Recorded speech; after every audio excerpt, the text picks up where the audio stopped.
studio on a little bit. In the search bar, there. No, there.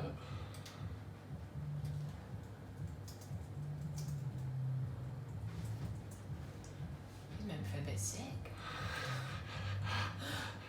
Then we can start on Jagger. I feel like I'm on the blow fridge. We need the papers, you know, like news. Like we know what we can talk about. Yeah, we'll put a glass on when we start. Yeah. Probably best Just wait for a bit. Oh shit, now you need to come in. Or is it me? Yeah, it's you over to me. It's good to you need to sit that way. There you go. It's good to move, isn't it? There you go. Right, ready? Yeah. We'll see if everyone comes on first. Yeah. Then we just rock and roll. Okay. Do we record with a voice? Record with a voice. Oh yeah, record with a voice. That's a good shout. Rock and roll from there. Yo! How are you all? No one's here. See, we give you this exciting news that 1 o'clock we will be kick-starting and no one joins the party. I need to do this first. This looks nice. Oh, I got one! Woo! Who's on? Who's on? Oh, they're gone off. Oh, magnificent. This Right. will go terribly wrong. Right, let's get started. Anyway, go tell wrong. Nah. Let's sort it out. Right, you start first then. Okay, so our big announcement is that we are launching You Fit Live, which is this man here, Mr. Sam Hannay, and myself, every Friday at 1 o'clock. These, when you wear these, you feel like you're in Blair Witch Project. So we are going to be doing educational videos every single Friday, but also we just want people to realise that health, fitness, well-being, mental health, everything that we're going to be talking about is a lot of fun, and as you can see, we just like laughing at ourselves as well. So for today's discussion, we're going to be talking about I forgot. going to be talking about goals Oh yes, goals. and efficiency of time, and then we'll also take some questions if anybody's got any. But since nobody's here, we won't be. In future, we're also going to have some guest appearances from members as well, because it's great to get their stories, because it's inspiring and transformational. Oh, we got one. We have got one who's entered the room. We will never know. So, yeah, today's topic is, this is actually making me feel a bit poorly. Oh, let's take one. Making me feel a bit sick. One day though, we will, he's sweating. One day though, we are going to do it, probably with a filter on, because that's a lot of fun. That was fun. That was fun. You need to We'll go do on it. for that. Yeah, we'll do that. Okay, so today what we're going to talk about is goal setting and efficiency of time. So, Sam, if you were to draw a little pie chart and dissect your time and how you spend it, what would it look like? That's pretty simple for me. So we'll do a nice, as close to a circle as I'm a perfectionist. So a nice circle. Okay, so there's 4 areas. So work for me is probably here. Yeah?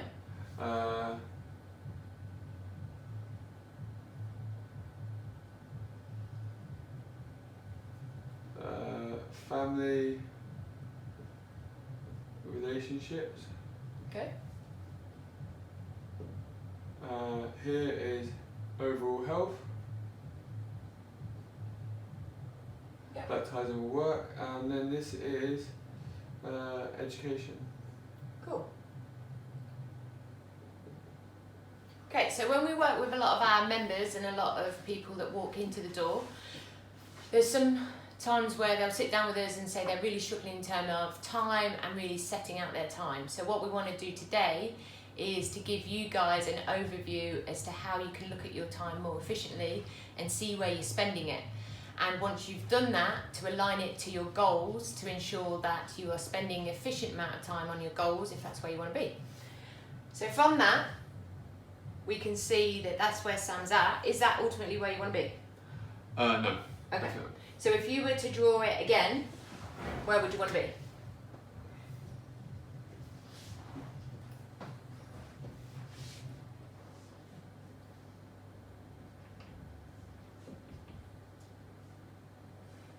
Big one.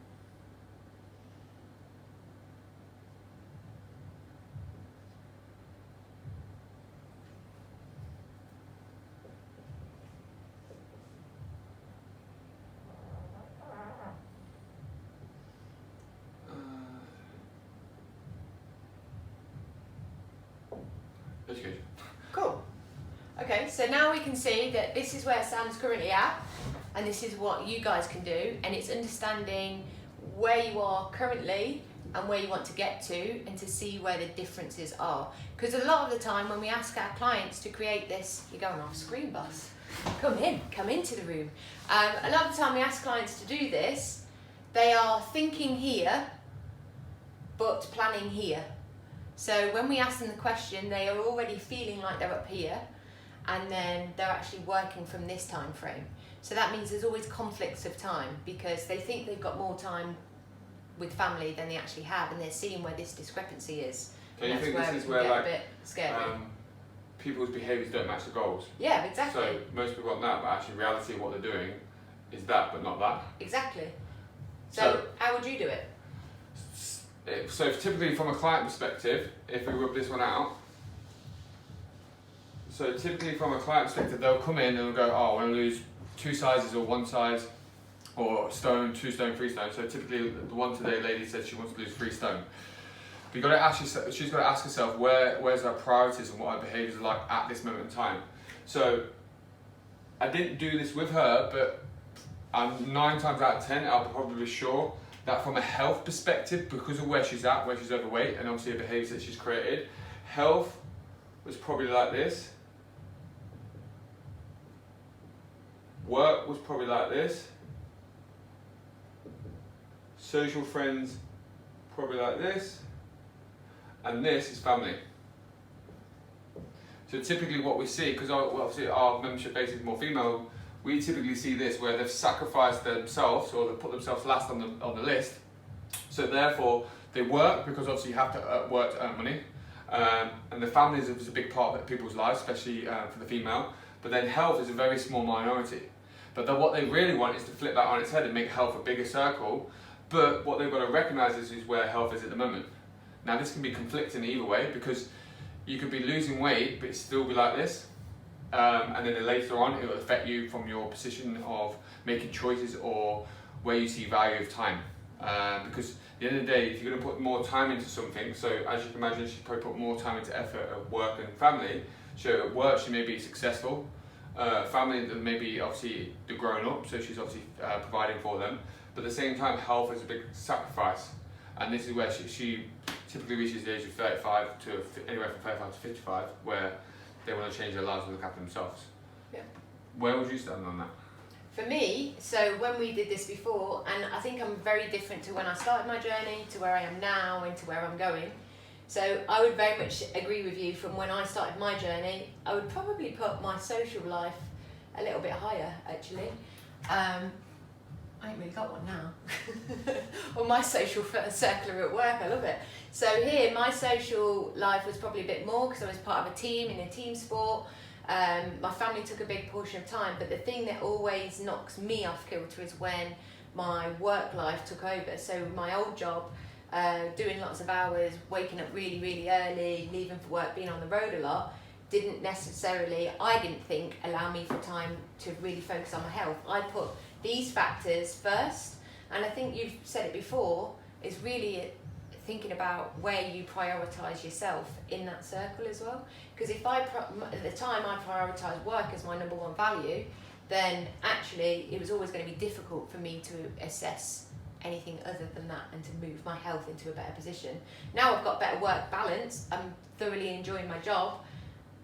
It helps because of where I work now in terms of my health.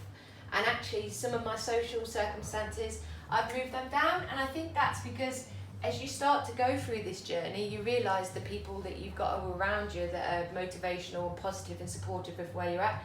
And social friends change, and as you leave teams, you know, you haven't got many friends in that situation, so you stick with your family, social, health and work. But also education, at that particular point wasn't in there, and now I have to put that in there as well, so education as well. Yeah. The thing is, if Joe Lyons is watching, because I think some people are watching, so for example, Joe, for instance, yours will probably look more towards your health, bigger part of your health now, but just remember, as you go through your journey, as you lose weight, these circles or these pie charts can consistently change.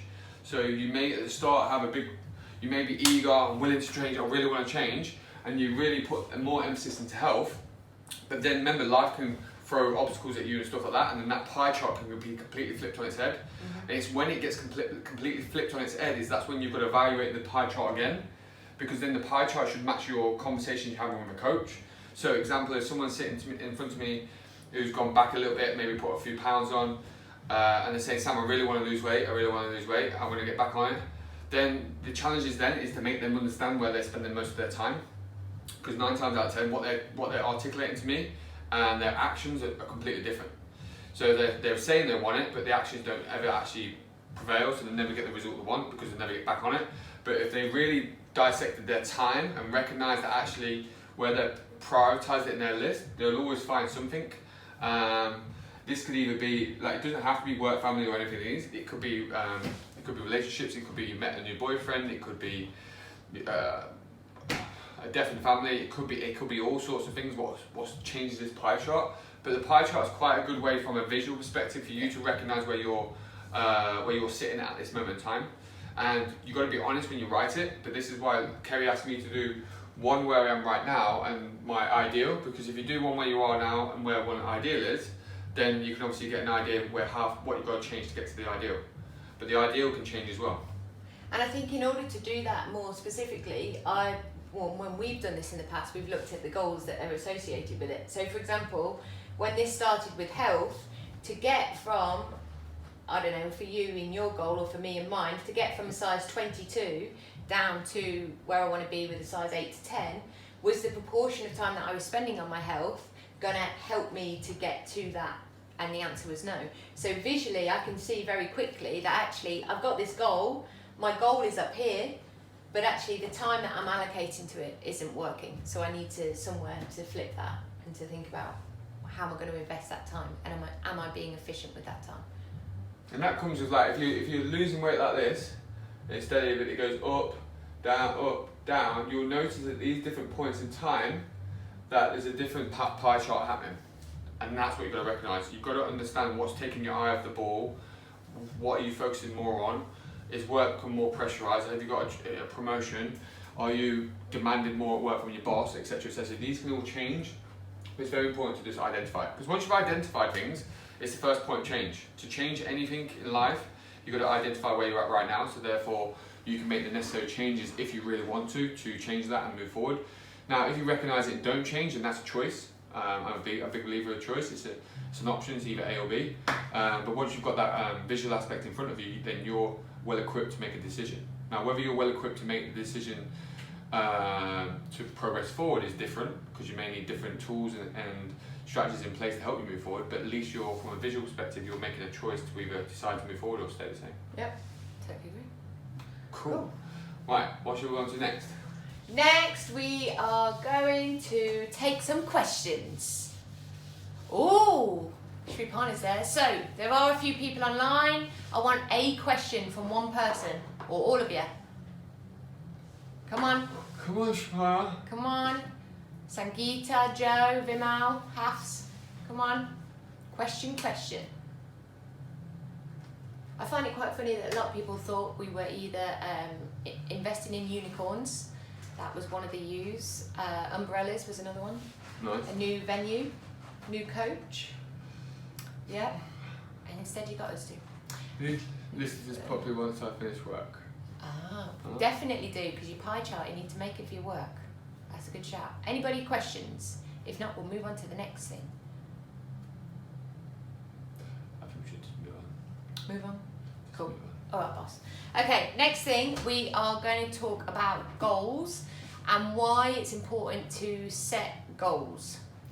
And then in line with that, talk a little bit about motivation. So we chatted earlier about motivation and motivation waning. You are on your challenge. Yep. Do you want to tell them what your challenge is? I get a big challenge. You'll get a big challenge. So my challenge is obviously, as you're all aware, members-wise, is to grow. It's to get back up to 98 kilos. And just like you and I, we all face challenges in terms of motivation, but you're most all aware that for me, I believe motivation and willpower are totally different. For me, I'd agree from our conversation earlier. Willpower, I believe, doesn't exist. And the reason why I say it quite strongly is because there's only so much willpower you can have in one cup.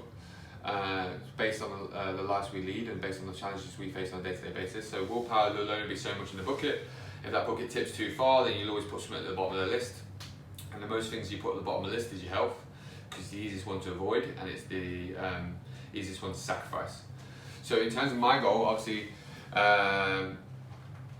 my goal is very interesting because I don't know how, at the minute, from a motivation point of view, oh, you put me on the spot now. So from a motivation point of view, how does it motivate me? Okay, so you did this before. I've done it before, yeah. And so if you compare your motivation to where you were to now, is it different? Yeah, the one before was to prove a point. Right. And now it's because you're not proving a point, is that like harder? Motivation wise? I think for me, proving a point. It was prove a point, prove someone wrong, that's what it was originally. Now it's to prove to myself I can do it. It's prove to myself that I can train consistently and eat, because ultimately we all can live a lie, and we all can say, oh, we all do it, we all train, I'm too busy. I'm going to be honest, I'm the first one to make excuses about not training, and the excuse that pops up to mind all the time is time. Now I can class it as an excuse, but then I can really put loads of pros to why it's an excuse and why I couldn't train. But now, for instance, I believe it's essential I train. Yeah. Because of the feel good factor from it. Now for me, training doesn't have to be resistance training, but mine in particular is. But I get a lot of buzz from it. I obviously have a strong goal. Now whether I succeed at that goal is one thing, is another conversation, but my goal is obviously to get bigger before September the 30th. But then I had this conversation with the group, D1S group yesterday. I'm one of the people that thrive on pressure. I like pressure a lot. And by telling you lot my goals, and obviously it's got the board downstairs with all the goals on, pressure, I thrive on that. So like if I'm not succeeding, I feel a failure, and that don't sit well with me. And the reason why that don't sit well with me is because I think it stems from my mum. And my mum said, you never know, if you come second place, you'll never be a nobody. Which some kids at a young age will probably take that, like, start crying. Personally, I didn't. My mum's opinion matters. So therefore that's one of the things that's always stuck with me. So if I say I'm going to do something, I'll push hard to do it. Now whether I'll fall short, but I'll look at that moment when it comes. But yeah, I'm motivated at the minute by pushing myself out of my comfort zone again. That's one of the biggest as well, comfort zones. Because it's easy to be comfortable. Unlike yourselves, where some of you are overweight and stuff, I can be quite comfortable. And when I mean comfortable, like, I don't worry about getting fat, I don't worry about losing weight, I'm just in the middle. I can get by on the minimum amount of exercise, I can eat what I want. So actually what happens is I become too comfortable. When you become too comfortable, you become too complacent, your behaviours get worse. That's something I found. So yeah, my first goal is to get big and grow, but I'm motivated by several things. One is a holiday. But it's important to put things in place to be motivated for, don't you reckon? Yeah. Like we said, like for instance, motivation is different to willpower. Like if I relied on willpower, I wouldn't get out of bed. No. Right? So you got a holiday, and that's like going to drive you. Holiday's going to drive me because I'm comparing myself to my holidays previously. When I've been on holiday before, I thought. Sex bomb. I thought when I was on holiday before, I thought it looked good, right? And then you look back and you think, flipping hell, what's that gun? And go to belly. Right, and I was like, oh god, because like obviously bouncing down the beach. Because that's the Rock. Yeah, you get your red shorts on and off you go. But yeah, motivation for me is the biggest one for me is holiday. Yeah. Holiday is a real big pull factor. So that's why. But if I lean out now, I feel like a skinny Rick, which I've been there before, and I don't want to do that again. So therefore, my motivation is to push and get bigger. But biggest things like for me are not letting anyone down. If I let you down, then great. I don't mind at the end of the day, eventually. But at this moment in time, it sticks quite well with me that you lot know you lot call me out. You lot ask me where my weight is. You lot ask me have I done a video this week, etc. So that's quite cool. So there's attachment there. There's also attachment, obviously, because I'm the owner. So therefore, if I say I'm going to do something in order to me to be live the book, or what's the word? Practice what you preach. Practice what you preach. Oh, preach. Practice what you preach. I've got to put money where my mouth is, and obviously do what I say I do, or I'm going to do. So that's getting another pressure. And then with the pressures, obviously from that perspective, then I have holiday, so all of them collectively help. But yeah, motivation to get up in the morning. I feel better when I get up in the morning, so I've realised that training in the morning is the best thing for me. Like first thing in the morning. If I don't train in the morning, then I'm not gonna train in the afternoon. I know that for a fact. Yeah. I'll put it off. So actually, training in the morning is beneficial. But yeah, you gotta This is the thing with goals. Like, I can't picture what I'll look like. I just can't. Like, I know, yeah, I may look better than when I leaned out last time, but I can't visually see it. So just because I can't visually see it doesn't mean I won't work towards it, because I know if I continue to push towards it, I know the outcome or the product that I'll deliver will be better than what it was. Yeah. That's all I can say, and that's all you can say when you're in this position where you don't know what it will look like. So therefore, you just have to keep persevering. And I'm just human, just like you, just like Kerry is. We go ups and downs, we have life battles, etc. But that's beauty for motive. So for me, willpower doesn't exist. You have to have strategies in place. One of my strategies to train in the morning is to have a training partner. So I train at 5 AM with Rakesh, which is it's a training partner for me. Trust me, if he's not going to go, then I'm not going to go. So if he's going, I feel obliged to go. Again, that pressure point. It's all, when you look at it, actually for me, it's all pressure. I thrive on pressure a lot, and that's my biggest motivator. So for you lot at home, you've got to find what your pressure points are. Might be like family, people, like clients that come to us, their pressure points are family, or usually it might be someone that's been ill in their family that's forced them to do it. It could be, I don't know, could be pressure, could be a goal, wedding. People definitely. Whatever pressures. You just went to yawn like H does. I went to yours. Everyone yawns. Everyone yawns in my videos. Tell you what. But you got to find out what pushes you. Pressure pushes me. Like the deadline of holiday. Yeah. Like I could go away now and be okay and be reasonably okay, but I don't want to be reasonable. I want to be spectacular. But it's just finding out what your pressure points are. But also, you going through it means that then when you're working with clients, it's that much more as well, because you understand what it takes. Yeah, so like, for instance, when you work on your own self, I'm a big believer if you work on your own self, actually you achieve a lot more. So like me working on myself, pushing myself hard and training hard, well, if I train hard, I expect you lot to train hard, and I'm not going to put, if I, my French, if I'm going to be a pussy on myself and go, I can't lift this weight, which I know in theory I can, but go, I can't, then, mate, I ain't going to let you do that either. No. Because if I train that way, then ultimately it's going to rub off on you, so I train how I want to be trained. So, what's yours? What's my goal? What's your, like, what makes you, like, push towards it? Like, obviously mine relates to, like, pressure, but obviously I have a goal, a pinnacle goal at the end of it. So what's yours? Now some of it's a bit of vanity, I think, if I was being honest. Yeah, I want to. Nice. Yeah, it is. I want to look good. I think when, like, in the past, it was kind of fat hid me, so I could be protected by it. And now that I'm like, you get compliments and you feel better, you move better. And a big one for me is mentally, I'm a lot better when I'm training and eating well. So it's more consistent. But health as well, like my mum and dad have both been ill, and I think if I don't sort it now, then that'll be me.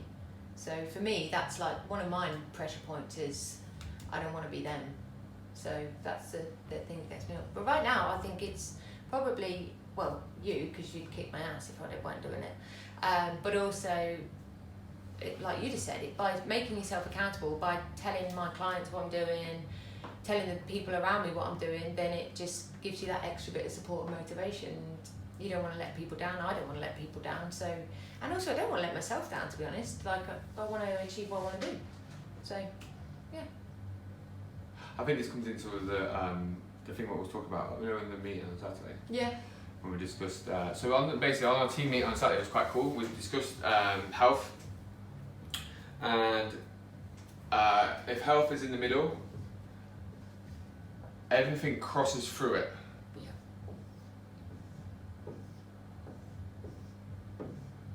That could be relationships, that could be friends, it could be work, it could be family members, it could be children, it could be husband. What else? Wanting to earn more money, Anything. different job, having more confidence, right? It all crosses through health. Yep. And when you're honest with yourself, if you understand that it crosses through health every single time, then you know at some level being healthier or losing that little bit of weight or dropping that dress size, whichever it is, will ultimately lead to an impact somewhere else in your life. I'm a massive believer of that. So if you're struggling with confidence at work and that confidence then affects you having a job promotion, guess what? That you don't feel comfortable in a size 12 or 14 or you don't have the confidence, then guess what? Get some confidence. So most people, to get confidence, most people feel that they need to lose weight. Where you probably go on a speaking course and actually you probably enhance that quite quickly, but we're all, like Kerry said, we're all self-conscious about the way we look. And unfortunately in this day and age we get subjectively judged. So if we see someone visually straight away, majority of us automatically judge that person. Oh, she must be X because of X, X, X, and X, but actually we don't know the background story, but no one worries about that.